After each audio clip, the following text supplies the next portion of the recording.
కాకుండా ఇల్లు కట్టేయాలి కదా.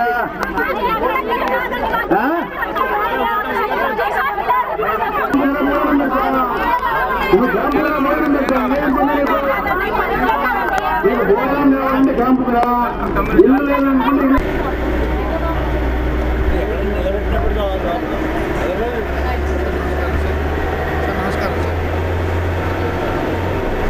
ఇప్పుడు వరద నష్టం ఎక్కువగా జరిగింది సార్. మీరు కూడా పర్యటన చూశారు సార్. నష్టం చాలా తీవ్రంగా ఉంది. ఈ నష్టపరిహారం పెంపు విషయాన్ని ఏమైనా ఆలోచించే అవకాశం?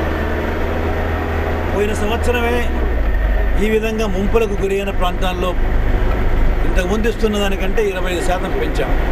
ఇవాళ పెంచిన లెక్క ప్రకారము ఎకరాకు 750 రూపాయలు ఇస్తున్నాం. 750 రూపాయలు ఇన్పుట్ సబ్సిడీ. ఇది కాకుండా మళ్ళీ విత్తనం వేసుకోవడానికి సీడ్ సబ్సిడీ కూడా ఇస్తున్నాం. 50% తక్కువ ధరకు సబ్సిడీతో సీడ్ కూడా సరఫరా చేసే కార్యక్రమం చేస్తున్నాం.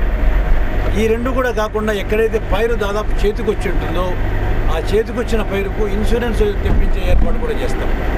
ఇన్సూరెన్స్ నామ్స్ ప్రకారము ఎక్కడెక్కడైతే ఇన్సూరెన్స్ రాగలుగుతావో ఇన్పుట్ సబ్సిడీ కాకుండా సీడ్ సబ్సిడీ కాకుండా పైరు దాదాపు చేతికొచ్చి పోయిన చోట ఇన్సూరెన్స్ కూడా వచ్చి తెప్పించే ఏర్పాటు చేస్తాం. ఇవన్నీ కూడా చేస్తున్నాం. దీంతోపాటు లోన్స్ రీషెడ్యూల్మెంట్ కూడా చేపించే ఏర్పాటు చేస్తాం.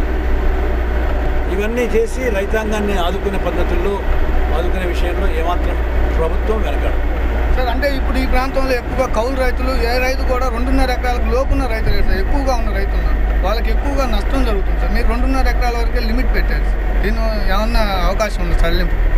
ఇందులో లిమిట్ ఏం లేదు. 2.5 ఎకరాల లోపు ఉన్న వాళ్ళకున్న ఏరియాలో 2 ఎకరాలు కానీ 1.5 ఎకరం కానీ ఎంతైతే ఉందో అంతటికీ ఈ నష్టపరిహారం ఇస్తాం. 2.5 ఎకరా కంటే ఎక్కువ ఏ ఒక్క రైతుకైనా ఉంటే 5 ఎకరాలు ఉన్న రైతు ఉంటాడు, 10 ఎకరాలు ఉన్న రైతు ఉంటాడు. అటువంటి రైతుకు తనకున్న కమతంలో 2.5 ఎకరా కమతం వరకు ఈ నష్టపరిహారం ఇప్పించే ఏర్పాటు చేస్తాం. సార్ ఇప్పుడు ఏదైతే వరదకు గురైన ఈ ప్రకాశం జిల్లాల ప్రాంతాలు ఉన్నాయో ఈ ప్రాంతాల్లో 2 ప్రధాన రహదారులు ఉన్నాయి సార్. ఒకటి చీరాల, ఒంగోలు, రెండోది ఓల్డ్ మద్రాసు. అది విపరీతంగా దెబ్బతింటం వల్ల ఫస్ట్ సార్ రాలేకపోతున్నారు సార్. అధికారులు ఎవరు కూడా ఇక్కడికి రాలేని పరిస్థితి ఉంది. వీటిని పునరుద్ధరించడం కానీ లో చప్టాలు ఎక్కువగా ఉన్నాయి. వీటిని ఏమన్నా రిపేర్ చేయడం? రహదారులు అన్ని స్థాయిలో రిపేర్లు చేసుకోవాల్సిన అవసరం ఉంది.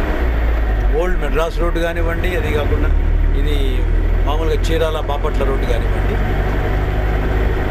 ఇది కోస్తాకు ఇది సముద్ర ప్రాంతానికి బాగా దగ్గరలో ఉన్న ప్రాంతం కాబట్టి ఏ తుఫాను వచ్చినా కూడా ఇబ్బందిగా ఉంటుంది.